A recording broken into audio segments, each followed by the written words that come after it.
বিয়ের পর মাকে কল দিলাম। কল দিয়ে মাকে বললাম, মা আমার একটা সুই ছিল, সেই সুইয়ে জং ধরেছে, আমি এখন সেলাই করতে পারছি না, এখন আমি কি করব? মা বলল তুই এটা ফেলে দে। পরের দিন মাকে আবার ফোন দিলাম, দিয়ে বললাম, মা আমাদের একটা চেয়ার আছে, সেই চেয়ারের একটা পায়া ভেঙে গিয়েছে, এখন আমি কি করব? মা বলল, কি আর করবি, চেয়ারটা তুই ফেলে দে আর নতুন একটা কিনে নে।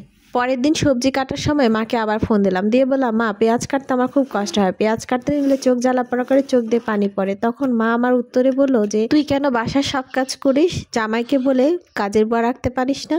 এই কথাগুলো যখন আমি আমার শাশুড়িকে বললাম, শাশুড়ি আমাকে বলল যে শুয়ে জং লেগেছে সেটা পানিতে ভিজিয়ে রাখ, আর পানিতে ভিজে যখন নরম হয়ে আসবে একটু ভালো করে ঘষা দিলে উঠে যাবে, নাহলে ভিনেগারে ভিজিয়ে একটু ঘষা দিলে সব জং উঠে যাবে।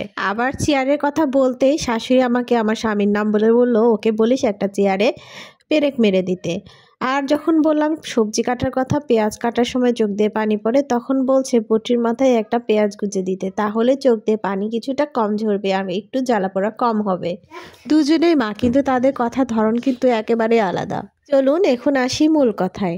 আমার শ্বশুর বাড়ি থেকে যখন আমাকে দেখতে এসেছিল, আমার স্বামী এবং আমার শাশুড়ি আমাকে পছন্দ করেছিল। আমার শ্বশুর আমাকে পছন্দ করলেও আমার মাকে পছন্দ করেনি।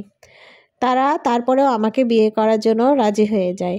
কিন্তু এই কথাটা যখন আমি শুনলাম যে আমার মাকে তারা পছন্দ করেনি, তখন আমার সেই বাসায় বিয়ে করে যেতে ইচ্ছে করছিল না, কারণ আমার মাকে যারা পছন্দ করবে না সেখানে আমি যেতে পারবো না।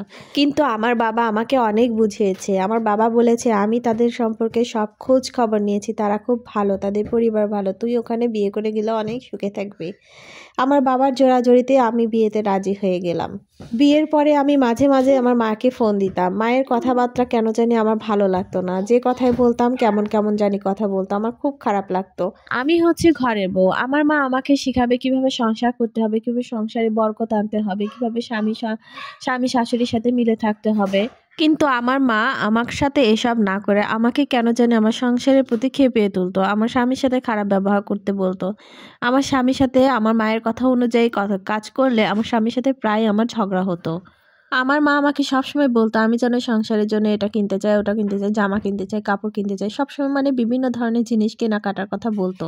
আর এইসব যদি আমি আমার স্বামীকে বলতাম, তখন যে আমার স্বামীর সাথে আমার নানা রকম ঝগড়াও হতো। যদিও আমার মায়ের কথাগুলো আমার শুনতে ভালো লাগতো না, আর আমিও দেখেছি আমার মায়ের এই কথাগুলোর জন্য আমার সংসারে অশান্তি হচ্ছিল।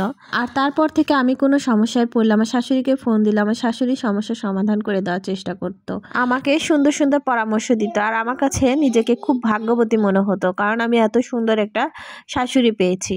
আমার শাশুড়ি আমাকে সংসার গুছিয়ে রাখা শিখিয়ে দিয়েছে, আর আমার মা কেন জানি আমাকে সব কিছু চাপিয়ে দিত। কিছু কিছু মায়েদের কারণে মেয়েদের সংসার জীবন নষ্ট হয়ে যায়, আর এই গল্পটা না আমার না কোনো আপুর, এটা কঠিন বাস্তব একটা কাহিনী।